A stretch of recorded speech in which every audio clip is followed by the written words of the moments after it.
Welcome to the Atomic Mommy Podcast. I'm your host, Kim Pangaro, and every week I talk to special guests about everything parenting to help you on your parenting journey. Be sure to like and subscribe this podcast so you can get notified whenever I publish a new episode. Now let's get to it. Welcome back to the Atomic Mommy Show. On today's very, very special episode, I am actually going off the cuff here, and I'm not talking to any guests other than myself and to all of you moms and dads out there. And today's topic is all about how to cope with the struggle of being a parent, feeling lost in this journey and not knowing the direction of where you want to be later on in life. And the reason I'm choosing to talk about this topic is because it's very, very close to my heart. I was a stay-at-home mom for a really, really long time, and I jumped from job to job trying to find what it was I was passionate about. I always believed there was something wrong with me. And it started at a really young age, probably about 17 or 18. I had this dream in my head, and it's a funny one because it's so opposite of what I'm doing now. I wanted to be an anthropologist, a cultural anthropologist, and I wanted to travel to Egypt. I wanted to uncover different mysteries in the ground, and I thought that was going to be my career. And then life happened like it always does. And I got pregnant at a very, very young age. And I couldn't graduate college because I could barely even sit through a class without wanting to puke my brains out. Let's just be real about that. And it caused a severe depression inside of me, a grief that I couldn't express. I didn't understand why it was happening to me. I just knew I felt it in a very real and deep way, and I didn't know how to fix it. I didn't know what to do. I wanted my baby, but I also didn't know who I would become or how I would support my baby. I was already in a really tough relationship, domestic violence, abuse, emotional, verbal. It was mental anguish. And at such a young age, when you don't have the tools, the mental tools or the emotional tools to really understand how to help yourself out of that situation, you suffer. And that's what I want to talk about today. So I want to talk about how you can suffer, you can struggle as a parent, you can definitely struggle with who you are, and you can also build yourself up and learn the skills and tools you need to move forward in life. And so the first thing I'm going to talk about is what it was like for me being a mom at a young age. And I'm going to be very honest. So, and if I cry, I'm sorry, but it's a very tough topic for me. And so the first thing I'm going to say is this. I gave birth at 22. I was pregnant at 21 while all my friends were drinking and going out and partying. I lost it all. I lost my friendships. No one wanted to hang out with me. No one came to see me. I was lucky if I even got a text message or a phone call. So getting pregnant very young and having a baby really young puts you in a completely different mental space and a totally different zone of life. And you're not prepared for it. And no one talks about it. Like, I still don't hear any mom talk about how the friends that you grew up with, the friends that you loved and would have done anything for, just up and disappear and leave you because you're having a baby. And it's a very emotional thing for me because I loved my friends. I had two really, really good friends, best friends. And as soon as they found out I was having a baby, they got extremely distant. I would see them every maybe like 6 months. And I thought, okay, I have a kid. I get it. I guess I'm not the cool person to hang out with anymore. Then the second thing was when I was going through my tormented relationship and I wanted to be out of it. I wanted to get away from that emotional terrorist of a human being. As soon as they found out that relationship was ending, they ghosted me. And I felt more alone with two little ones than ever before, than any single human being should ever feel, especially at such a young age. I wasn't even 25 yet at this time. So to go through domestic violence, having two kids really young, not being able to finish college, not being able to obtain your dreams, it really sinks you into a deep hole. so down low where you start to question your sanity, your stability, security, even your future. You start to really question, where am I going? What do I do now? And that was me for a really, really long time. And even after I met my now husband, who I've been with for 16 wonderful years, so there's that. That's a beautiful silver lining in all of that. Even with that, even when that began, it was more like, I'm still lost. Do I really want to get remarried? Do I really want to start have a second family, be blended, have co-parenting issues? And I already knew it was going to be too much for me. But when you're young, you're also naive and you fall in love easier, and you're like, yeah, I can do this, I can do anything, without realizing there are so many consequences that come with those choices. And you think that you can handle anything, and anything that comes your way is going to be great. But I never healed from those beginning traumas. And I say that with love, because so many of us parents don't let ourselves heal from traumas early on. And we take that with us, that baggage, we carry it through into our next relationship, into our relationships with our children, into our new friendships. And I did that. So I am 100% guilty of that. I'm sure many of you understand that. And it's something that sticks in the back of my head, especially now that my older daughters are much older, 18 years old, and one's about to be 17, one's in college, one's going to be driving in a few months. And my younger ones are 10 and 8.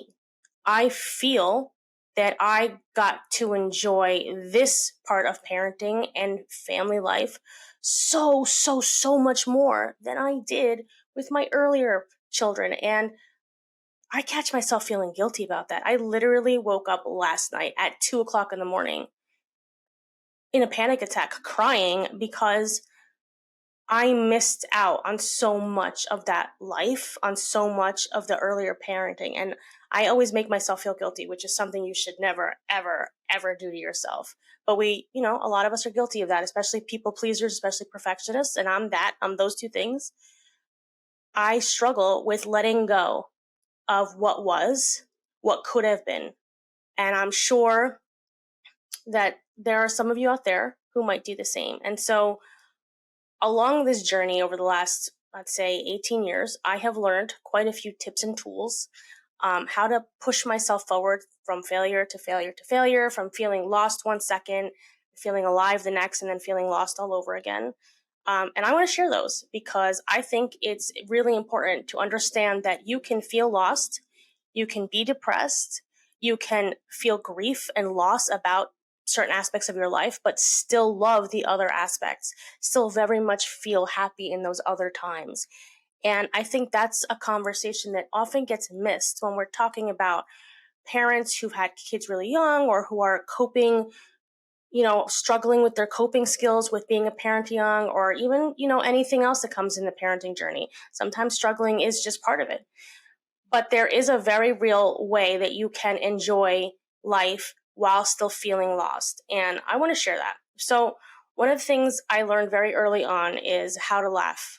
I grew up in a household where everything was very strict. So my dad was really strict. He was from a different country, Bolivia. They're very strict there. My mother was Cuban, and she was also very, very Christian. So there was a lot more restrictions placed on me as the oldest child, not only of an immigrant family, but also being in a Christian household.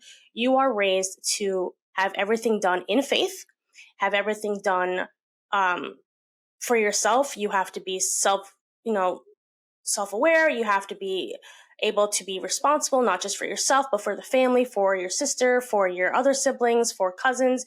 You are the oldest. You have to build the family dream. And a lot of Hispanics probably know what I'm talking about. We have to build this American dream for our family who came here, who risked it all to come here. And that puts a lot of pressure on us as children. And we're raised with that on our shoulders, carrying the literal weight of the world of our ancestors, the world of ourselves and our siblings, and the future world of our children and their futures. And we carry that. It's like every day. I still do. And that is something that definitely played a key role in how I reacted and acted in my life when I became a young mother. So being from a Hispanic family, a very Christian family, when I got pregnant very young, I was in a very blue state. I live in New Jersey. So at that time, you had the option, and I believe we still do have the option here. We're not like some of the other states, where you can choose to have your child or abort your child. And that's a very personal choice to everyone. And I do not judge anyone on that choice. That is your personal choice. For me personally, I struggled with should I or shouldn't I?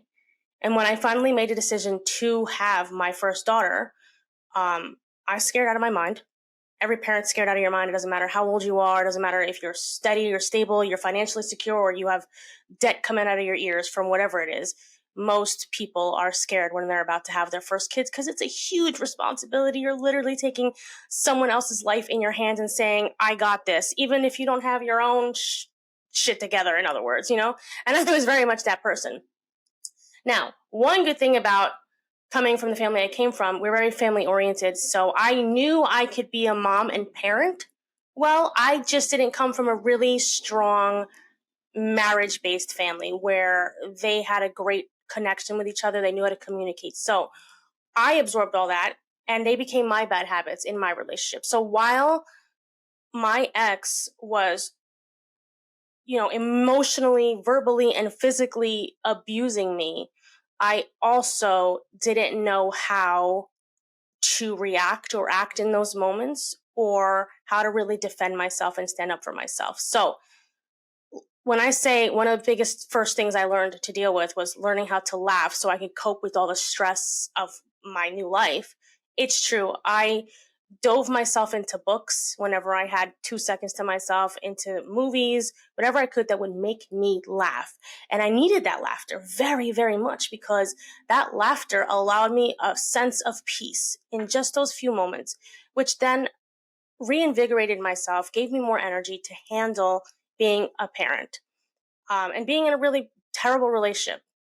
Flash forward all these years later, 18 years later, laughter is very much a part of my daily routine. I try to make myself laugh at least like 7 to 10 times a day because it really is the best medicine out there. I mean, you cannot get that kind of joy and health and energy and sensation and feeling without laughter. So I highly recommend that you bring laughter into your life and you make it a part of your daily routine. It has helped me out of feeling so much pain and as if I couldn't handle anything. The laughter always makes me feel a little bit lighter, a little bit better. And we all deserve that, right? We all deserve to feel that kind of way. So that's my first tip, is to definitely, definitely laugh as much as you can. We only have one life to live. So laugh all you want. Okay. The next thing I'm going to say is this. I have 4 daughters, and initially it was just my 2 little ones, my older ones. And that was really hard. And I swirled around like a toilet that never flushes. I swirled around with the idea of, who am I? What do I do if I'm not a mom? One day these kids are going to get older and I'm not going to know what to do with myself. And I tried to go back to college. I really did. I went back. I went back so many times. I think I have over 160 college credits. I've transferred back and forth from at least 5 different colleges, trying to just get my bachelor's degree. And even though I have all those college credits, if you go to college and you transfer out, you already know that some college credits don't get transferred over, and so you have to start those classes all over again. So you lose out on all this money. I had financial aid, so my financial aid debt just kept skyrocketing, going up and going up, all while I am trying to achieve this American dream of getting my college degree, right? But it just never happened for me. And I just kept trying, and I legitimately tried and tried and tried and tried, probably until about 2019. And then every time family life would get in the way. I kept finding that I didn't have enough time for, bottles and diapers and practices and pickups and drop-offs and homework and sports and marriage and my family and debts and bills and my home. And, it felt like I was more than overwhelmed. It felt like I had overscheduled myself and like I wanted to, but really I didn't.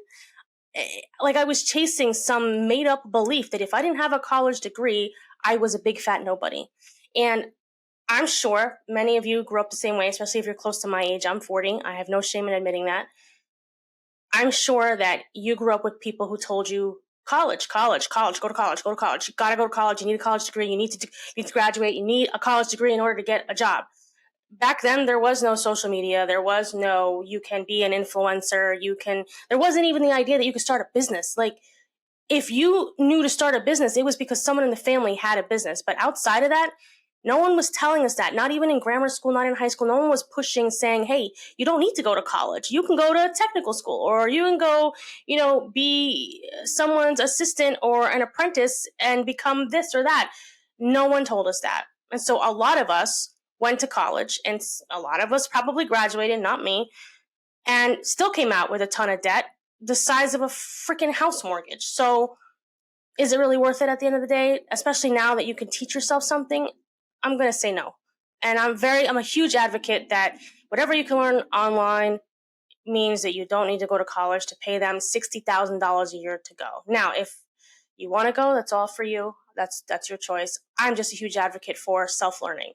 And that's because of the basic master/doctorate degree I probably have, from all the credits I have, that I can't even get a piece of paper that says, hey, you now have all this knowledge. So with that said, I will say this. Let go of what you think should be. It doesn't matter who told you, doesn't matter where it came from, how you grew up, what your parents were like. Let it go. Let it all go. Choose a life that you believe in for yourself. And that is my number 2 tip, because it is a huge, huge thing that I recently, literally 4 years ago, decided I had enough. I'm not going to chase what anybody else wanted from me. I don't care what anybody else says. And I'm going to tell you this very personal story, because it's very personal. It makes me sad. And it used to make me cry for myself, but now it makes me feel bad for this person. My father, like I told you, he's from a different country, Bolivia. When he came here with maybe $2 in his pocket, American dollars in his pocket, no job, didn't know the language, had to come and work, and he worked. Boy, did he work. Back then, the minimum wage wasn't as today. It was less than $5 an hour, and we're talking in the 70s. So he came to New York. He worked multiple jobs to help him and his mother to pay rent. And that's why he wanted me to go to college, because he believed the American dream was come to America, get a job, get a college degree, buy a house, have a family. He thought that that was what we needed to do as his kids. And when he found out I was pregnant, he was so disappointed in me, so disappointed in me. It broke my heart. It really did. It broke my heart. It broke my relationship with him for those first few years. It was a very rocky period of time. And I felt like I had ruined his hope for me, like I had ruined my life. And it certainly didn't help when he reminded me of that often, and that's what made us sort of have a very stressed relationship, because whenever he got the chance to, or if he had one too many beers, he would say to me, you ruined your life. And I used to care so deeply about what he thought about me, so deeply, that I would just try. I would go get a job at Home Depot. I would clean houses at night. I would take care of my kids whenever I could. I would try to get a job here or try to get a job at that doctor's office, just trying to prove that I had the same work ethic as him. The reality is that I was a single mom of 2 at that time, trying desperately to not be abused at home. I was so ashamed that I had even let that happen. I didn't tell them. I told basically no one. If it wasn't for the cops or the neighbors calling the cops to come and figure it out, no one would know. I was that embarrassed. And I didn't value myself enough to step up, stand up, and get the hell out. And I know a lot of women do that to ourselves. And it's not necessarily 100% our fault. Sometimes it's just a product of how we were raised and what we think of ourselves at the time. It's not that we don't want to get away. It's just that's what happens to us. When you're beaten down for a really long time, you tend to believe the story that people are telling you. You're weak. You're this. You're a victim. You're worthless. You don't need this. You can't have that. You believe it. And as sad as that is, it is really hard to come back from. And it didn't help that my dad was literally telling me that I ruined my life by becoming a mom. And coping with that was really important. It was something my sister said. And she said, stop living for you. I mean, not that. She didn't say that. She said, start living for you, stop living for them. And what that meant was, what she was trying to say was, stop trying to please everyone else, start pleasing yourself. So that's the third thing I want to tell you. And this is really her who taught me that. And she's 2 years younger than me. The fact that she knew that before I did is ridiculous, but it's true. And after that, after she told me that, I tried. I tried really hard. And it wasn't easy. It was a really difficult thing. And I found that even in my current marriage, when we first got married, I was trying to also still please him while trying to please my ex and trying to co-parent in a way that pleased him, trying to please my in-laws, trying to please my dad, my mom. I was still trying. So even though she taught me that, even though I absorbed it and tried to live by that, it didn't happen all at once. It happened in phases. So the first phase I would say was I stopped trying to please my friends. I stopped trying to chase them. I stopped trying to call them. I stopped all of that. I started to value myself as a friend, as a person, as a human being, and let them come to me. And if we didn't come together, then that was fine. And if we did, we did. And I started to put value in the friendships I had and figure out which ones were really worth the effort and which ones really weren't. And so that was phase one for me of not people pleasing anymore.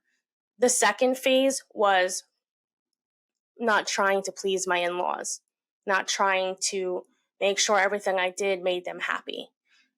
The third phase was trying to not please my mom, who was very Christian. That was a very rough thing because we fought a lot. And I was hurt by the fighting. I'm sure she was hurt by the fighting. And in many ways, it broke us, but in many ways, it rebuilt us and stronger because we're much stronger now as a mother and daughter. The next phase was my husband trying to not please him all the time. There's a difference with your husband. You want to please your husband and you want them to please you, right? But there is a line that you shouldn't cross, and that's going too far. And that could look like anything. That could look like making sure dinner's on the table every night at 5 p.m., regardless of what you have going on. Dinner's on the table at 5 p.m. every single night because that's what my husband wants. You know, if that's too far for you, and for me, that's very difficult for me to do, especially now more than ever before, then don't do it. Then don't do it. They, husbands, spouses, partners, they're grown enough. They're grown ups. If once you're past the age of like 13, you literally can make your own food. And I think that was a hard thing for me to do because I put this pressure on myself as if if I don't make him his dinner, if I don't do his laundry, if I don't take care of him in every way, shape, and form, he's going to leave because I experienced that already with my ex.